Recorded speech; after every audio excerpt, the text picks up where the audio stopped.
चंद्रघंटा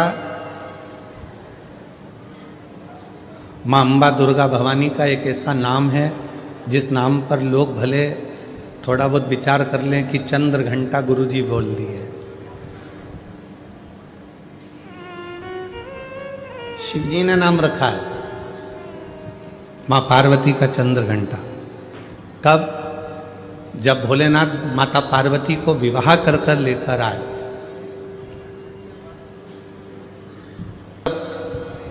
तारकासुर के आतंक फैला हुआ था।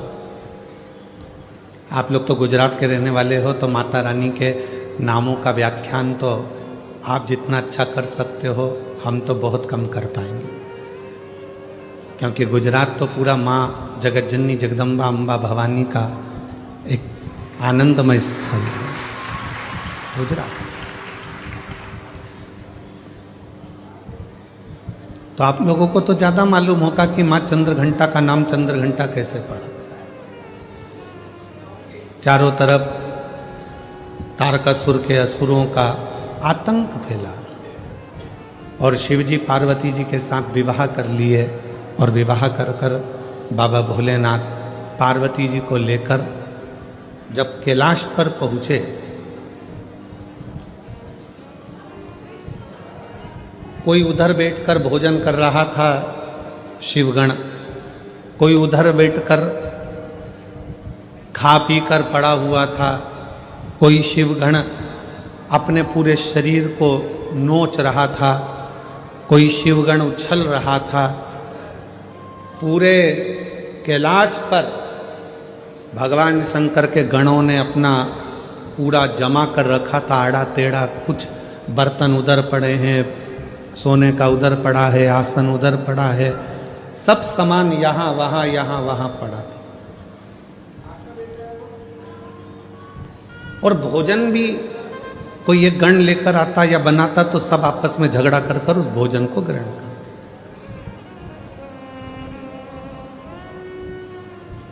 जैसे ही पार्वती जी कैलाश पर पहुंची और पार्वती जी ने देखा कि सारा अस्त व्यस्त कैलाश है, कोई सामान इधर पड़ा है, कोई सामान उधर पड़ा है, कोई सामान उधर पड़ा है, तो पार्वती जी ने शिव जी से कहा कि अपना विवाह हुआ है, अपन कहाँ रहेंगे ऐसे कैलाश पर। शंकर भगवान बोले, अब तुम घर की बहू बनकर आई हो, मेरी अर्धांगिनी बनकर आई हो, तो अब तुम इस पूरे घर को जमाना, सेट करना, पूरे घर को अच्छा बनाना, ये तुम्हारी जवाबदारी। पार्वती जी ने कहा, इतना बड़ा कैलाश और मैं जमाऊं? तुम अकेली नहीं, ये गण है ना इतने सारे, इनके साथ मिलके जमाओ। पार्वती जी बोली, ऐसे गण खाए पिया पसर गए। कोई अपने बाल खुजा रहा है, कोई हाथ पैर खुजा रहा है, कोई के 12 मुंह, कोई के 4 मुंह, कोई के 6 मुंह, इनको कैसे समझाऊंगी। पार्वती जी बोली, इनका भोजन कौन बनाता है? शंकर भगवान बोले, अभी तक हम बनाते थे। गणों का पेट भरने की जवाबदारी तो हमारी है, संसार का पेट भरने की जवाबदारी हमारी है। संसार पृथ्वी पर जितने भी जीव जन्म लेते हैं उनके पेट भरने की जवाबदारी हमारी है।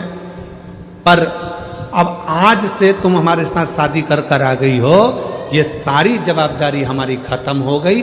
आज से पेट भरने की जवाबदारी तुम्हारी है, तुम अन्नपूर्णा बन जाओ और सबका पेट भरो। हमारी जवाबदारी खत्म हो गई। बहू सोचे कि ये सामान कौन जमाएगा, सास जिठानी की देवरानी। अब तुम ब्याह कर कर आ गई हो, तुम जमा। कई नई बहुएं आकर कहती हैं, तुम्हारा घर ऐसा, तुम्हारा घर वैसा, तुम्हारे घर में तो रहने के तरीके नहीं है लोगों को। अपने पति को रात दिन वो एक ही शब्द सुनाती, तुम्हारे घर के लोगों को रहना नहीं आता, तुम्हारी मम्मी को बोलना नहीं आता, तुम्हारे पापा को फैला देते हैं, तुम्हारे छोटा भाई ऐसा करता है, तुम्हारी बहू ऐसी करती है, तुम्हारे भैया ऐसा करते हैं, तुम्हारी भाभी ऐसा करती है। तो पति उपत कर क्या बोलेगा, अब तू आ गई ना समझदार, तू संभाल। पति जी ने कहा, मैं संभालूं? हाँ। माँ जगतजननी जगदम्बा अम्बा ने आज सारे गणों की मीटिंग करी। इतना फैलारा पूरे कैलाश पर फैला है, कौन उठाएगा? एक एक करके सारे गण खसक गए।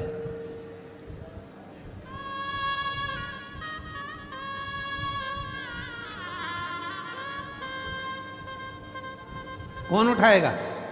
कोई नहीं। पार्वती जी ने शिव जी से कहा, वो तो सब चले गए। शंकर भगवान ने फिर डमरू बजाया, सबको बुलाया। पार्वती जी ने पूछा, ये भूख लगी है सबको? हाँ। भोजन करोगे सब? हाँ। अब सबने हाँ भर दी। पार्वती जी बोली, मैं भोजन बना रही हूं, जितनी देर में खाना बनाऊं, भोजन बनाऊं, उतनी देर में पूरा कैलाश सेट हो जाना चाहिए, जम जाना चाहिए, और जो जमा कर आएगा सबसे पहले भोजन उसी को मिल जाएगा। जाओ। सब पहुंच गए, सब ने सामान जमाना प्रारंभ कर दिया। कोई झाड़ू लगाए, कोई बुआरी लगाए, कोई तोरण बांधे, कोई मंडप बांधे, कोई कुछ करे, कोई कुछ करे, सब कर। एक गण आया, मां भोजन। पार्वती जी बोली, चिंता मत करो, जैसे ही भोजन तैयार हो जाएगा मैं घंटा बजाऊंगी, तुम सब दौड़ के आ जाना, भोजन करा दो। सुबह से शाम हो गई। अब जो चंद्र शिव जी के मस्तक पर विराजमान था, वो भी पार्वती शंकर जी से कह रहा, भूख लगी है। शंकर भगवान बोले, कर काम जा। चंद्र पुकारने लगा, मां भोजन दीजिए। अब तो पूरा घर जम चुका है। तब पार्वती जी ने देखा कि पूरा कैलाश जम चुका था। तब पार्वती जी ने चंद्र की साक्षी में चंद्र को शिव जी से अपने मस्तक पर रखकर घंटे का नाद करा। शिव जी ने मां पार्वती का नाम चंद्र घंटा रख दिया। उसी पल, उसी घड़ी, उसी क्षण शिव ने कहा, पार्वती आज तुमने पूरे कैलाश को सेट कर कर जमा कर उनका भरण पोषण किया है। जो तुम्हारे नाम का उच्चारण करेगा, वो कितना भी बिखरा हुआ क्यों ना हो, हृदय से टूटा हुआ क्यों ना हो, उसकी दुकान, उसका व्यापार चाहे कितना भी बिखर गया हो, अगर प्रतिदिन एक दुर्वा वो चंद्र घंटा के नाम से अगर मुझे समर्पित करेगा, तो उसका घर, परिवार, व्यापार मैं खुद सेट करते चले जाऊंगा, जमाते चले जाऊंगा। तो ये नाम कोई साधारण नाम नहीं है, चंद्र घंटा का नाम। तीज है, सौभाग्यवती, केवल 7 दाने चावल के जल के पात्र में चंदन में भिगो कर डाल देने पर और उससे कामना कर कर, आरोग्यता की कामना कर कर, मात्र घर के जो मटका होता है, परिंदा होता है, उसके पास में समर्पित कर देने पर भगवान शंकर का नाम स्मरण कर कर जीव की रोग से मुक्ति भी हो जाती है। रोग नहीं घेरता उसको, आरोग्यता का अनुभव, आरोग्यता का सुख प्राप्त होता है। मैं बेटा बेटियों से कहूंगा, नवयुवक बच्चों से कहूंगा, अगर आप कंपटीशन एग्जाम में बैठ रहे हो, अपनी पूरी मेहनत करो, पूरा परिश्रम करो, रात दिन एक करो और लगे रहो, और 9 दिन तक, 9 रात्रि में 9 लाल फूल की 9 पंखड़ियां या 9 कोई भी चावल लाल कलर में कर कर, कुंकू में कर कर, अगर मां जगत जननी के मंदिर में नहीं जा सकते, वहां भीड़ रहे, तो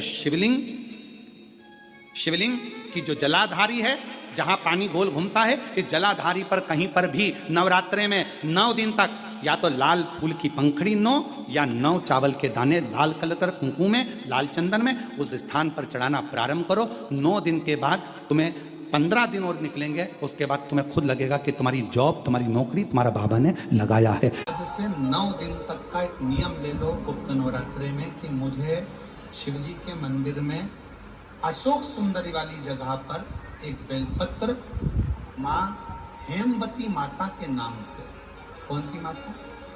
हेमवती, माँ हेमवती के नाम से एक बेलपत्र अशोक सुंदरी वाली जगह पर समर्पित करो। 9 दिन का एक नियम धारण करो और 12वें या 15वें दिन आप देखिए, आपका जो दुख है मेरा बाबा उसको काट कर ही रहे। गुप्त नवरात्रे जो आज से प्रारंभ हुए हैं, यूट्यूब पर डली होगी हमारी दीप श्री शिव महापुराण की कथा, दीप माली का। कभी मौका मिले तो उसको निकाल कर सुनना, उसमें वर्णन किया था। दीप, एक दिया जो आप भगवान को लगा रहे हो, उस दिए को अगर सुबेरे भी आपने उसमें दिया लगाया, शाम को भी दिया लगाया, रात को उसको धोकर या मांझ कर रख दिया, या सुबेरे उसको धोकर मांझ कर फिर वापिस दिया लगाया, वही एक दीप तुम्हारे घर में रोज रोज रोज रोज प्रतिदिन अगर वो दीपक तुम्हारे भगवान के सामने जल रहा है, अब तुमने चाहे हनुमान चालीसा का पाठ कराओ, चाहे तुमने राम रक्षा स्तोत्र का पाठ करा हो, चाहे तुमने गिरिराज चालीसा करी हो, चाहे तुमने सर्वोत्तम जी का पाठ करा हो, चाहे तुमने शिव चालीसा करी हो, चाहे तुमने श्री शिवाय नमस्तुभ्यम बोला हो, चाहे गीता जी का पाठ कराओ, वो दिया जो तुमने भगवान के सामने रखा, उसमें बाती लगी है, जल रहा है, उसके सामने बैठकर आप सारी पाठ उसकी साक्षी में करते हो, तो वो दीपक भी सिद्ध हो जाता है। इसलिए हमने पहले भी कथा में कहा, जब घर का कोई व्यक्ति, उसका निमोनिया, उसका बुखार, उसका शरीर का ताप जब उतरता ही नहीं है, तब जिस दीपक को तुमने रोज लगाकर आरती पूजन करी है, उस दीपक को पानी में डाल दिया जाता है, पानी में से निकाल दिया जाता है, उसी पानी को उसके शरीर पर दिन में कम से कम 3 से 4 बार उस पानी से पोंछा जाता है, तो धीरे धीरे वो ताप, वो बुखार उतरना प्रारंभ हो जाता है, निमोनिया ठीक होना प्रारंभ।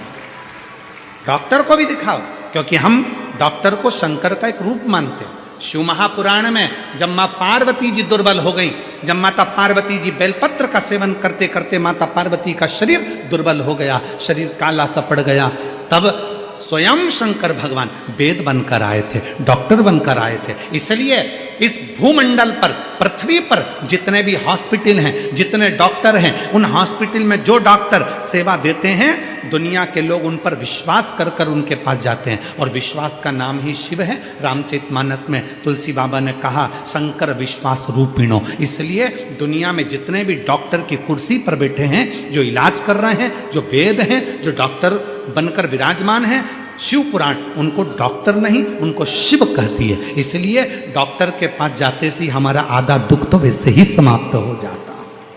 डॉक्टर के जांच कराओ, डॉक्टर के ये रिपोर्ट लाओ, वैसी रिपोर्ट लाओ, पर इलाज डॉक्टर के अनुकूल। और साथ में जो दीपक तुमने लगाया है, रोज रोज उसी दीपक को जला रहे हो, तो दीपक सिद्ध हो गया। दीप, बोलो क्या क्या चीज है? दीप, आसन और पात्र, जल का पात्र, ये 3 सिद्ध होते चले जाते हैं, इनकी सिद्धता बढ़ जाती है। चलो, अब ये बात तो तुमने आज सुनी, पुरानी कथा निकालो। टीवी पर रामायण किस किसने देखी है? टीवी पर महाभारत किस किसने देखी है? टीवी पर सीरियल किस किसने देखे हैं? भगवान के देखे होंगे। महाराज जी को क्रोध आता है, वो अपने कमंडल का जल निकाल कर तुरंत श्राप दे देते हैं। बोलो देखा कि नहीं देखा? जम के तो बोलो, देखा ना? श्राप किस चीज से लगा? जिस कमंडल को महाराज जी पूजन में रखते थे, किसी दूसरे के कमंडल का जल नहीं, अपने कमंडल का जल, मतलब पात्र, जो शिव महापुराण की कथा कहती है, दीप, आसन और पात्र। जिस पात्र को आप अपने शिव के पास लेकर जाते हो, जिस पात्र से आप साधना करते हो, जिस पात्र से आप शिव को जल चढ़ाते हो, जिस पात्र से आप शंकर की पूजन करते हो, वो पात्र सिद्ध हो जाता है और उसका जल भी सिद्ध हो जाता है। पात्र की सिद्धता।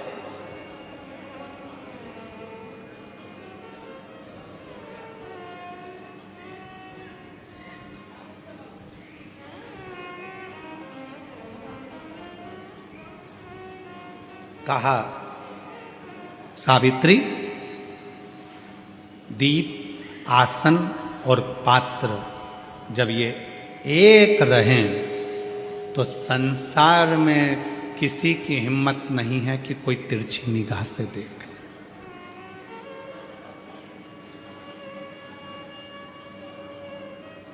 एक लाइन हम सब बोलते आए हैं पहले से अभी तक। आप लोगों को उस लाइन का मतलब मालूम है कि नहीं मालूम कि ये लाइन कब बनी, इस लाइन का निर्माण कब हुआ?